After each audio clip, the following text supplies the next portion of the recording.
Ready? Yep.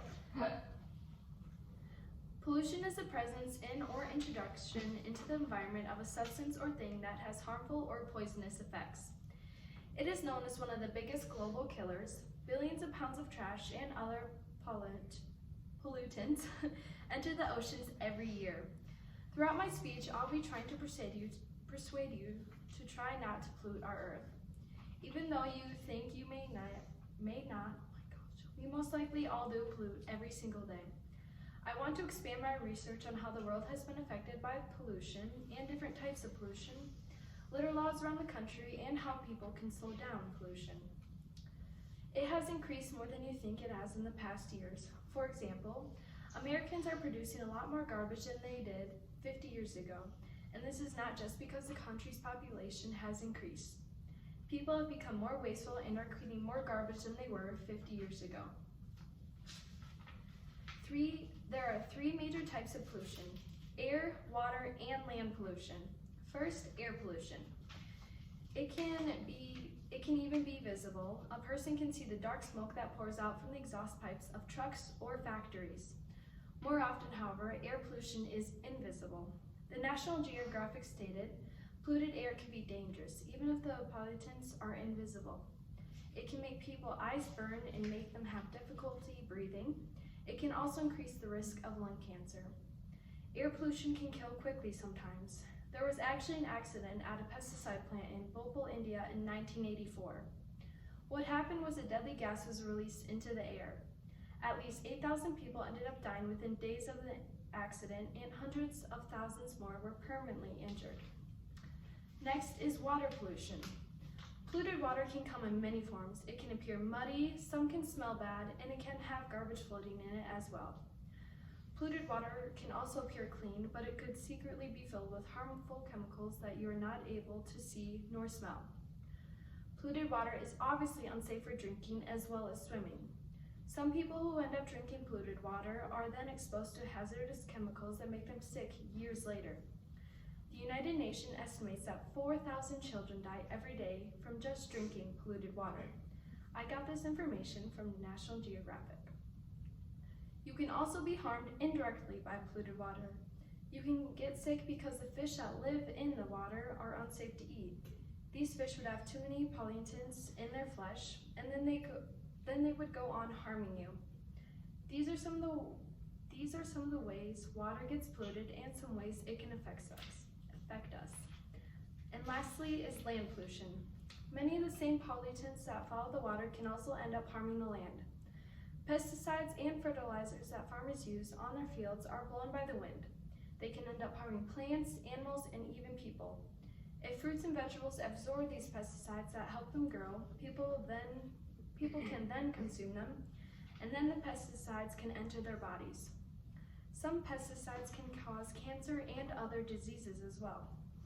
And trash is another form of land pollution. This is the first kind of pollution that I thought of when I chose this topic for my speech. The world is littered with paper, cans, glass, and so much more.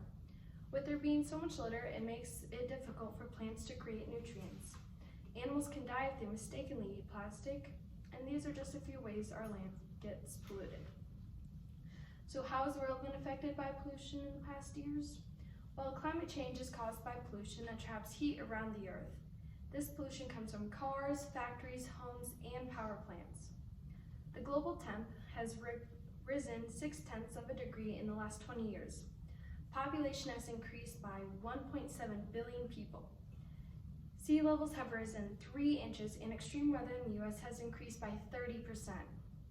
These are just some of the things that have and still are happening in the world today. I got all these numbers from weather.com. Although pollution has changed our world so much, there's a way that everyone can slow it down. It could be as simple as recycling your pop can instead of throwing it in a regular garbage. Our country has come a step closer to reducing population by creating litter laws. Some laws in the U.S. are, each year states spend up to millions of dollars to clean up littered parks, roadways, and seaside areas. Along with the cost of litter removal, litter also pollutes the environment, and this is why they started recognizing littering as a crime. According to the website of the Pennsylvania General Assembly, littering was recognized as a crime in 1972.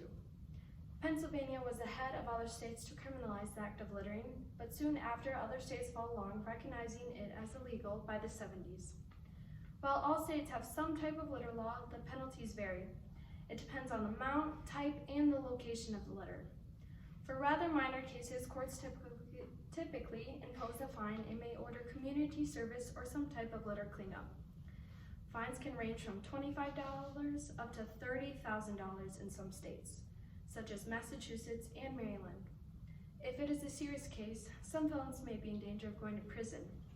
Their sentences can range from 10 days in Idaho or up to 6 years in Tennessee. It all depends on the extent of the crime. And personally, I would not want to spend a few nights in the hammer just because I threw a bag of trash out my car window. There is both intentional littering and unintentional littering. Intentional littering is known as a behavioral choice based on apathy, lack of social pressure to do the right thing, ignorance of the law, and an absence of realistic penalties or consistent enforcement. Or it is a social rebellion and disregard of authority. I got this information from PennDOT.com. The second type of littering is unintentional littering. It can emerge from unsecured vehicle loads and overflowing trash containers and dumpsters. There are also illegal dumps. Now, if you got caught, this is where the big penalties that I was talking about prior would come into the picture. Illegal dumps are when they are found in isolated locations in both rural and urban areas. According to PennDOT, these individuals who perform this crime are usually looking to avoid paying trash disposal costs or are unaware of how to properly dispose of items. Although there are environment gives us so much, such as the air we breathe, the food we eat, and the water we drink. It also gives us many materials that we need to build our homes, work, and for leisure activities. The environment is also super important for our immune system. It can actually help you reduce stress, which, as I'm sure many of you know, can affect our bodies in many ways. Another issue is we do not conserve our water and other resources. Water is a resource that is the most concerning if we fail to conserve it. So what would happen if we fail to conserve water? It can eventually lead to lack of a sufficient water supply, which can also lead to drastic consequences. These include rising costs, reduced food supplies, health hazards, and even political conflict. Conserving water means using the supply that we have wisely and being responsible with it. How can we conserve water? Turn off the faucet while brushing your teeth. Only run the washing machine and dishwasher when you have a full load. Fix leaks, and many more.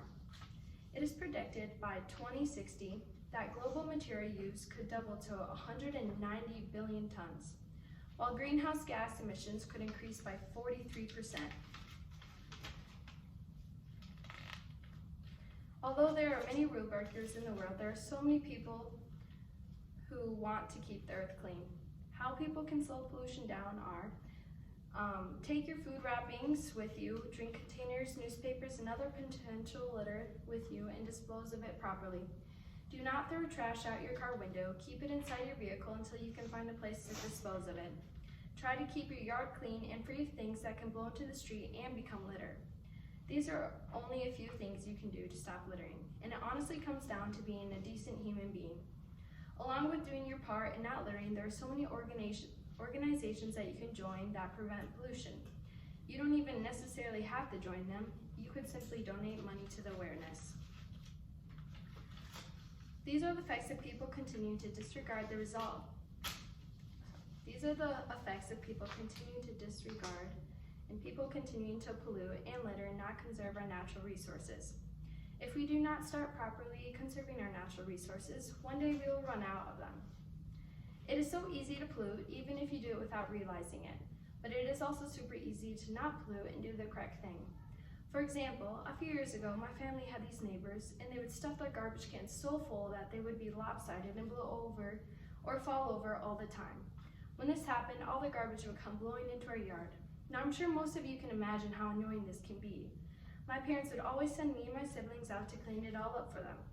I don't think this would have happened as much if they did it properly and disposed of their garbage. After hearing about all different types of pollution, litter laws, and how we can change the future of pollution, I hope you will all go out and apply some of this knowledge in your everyday lives.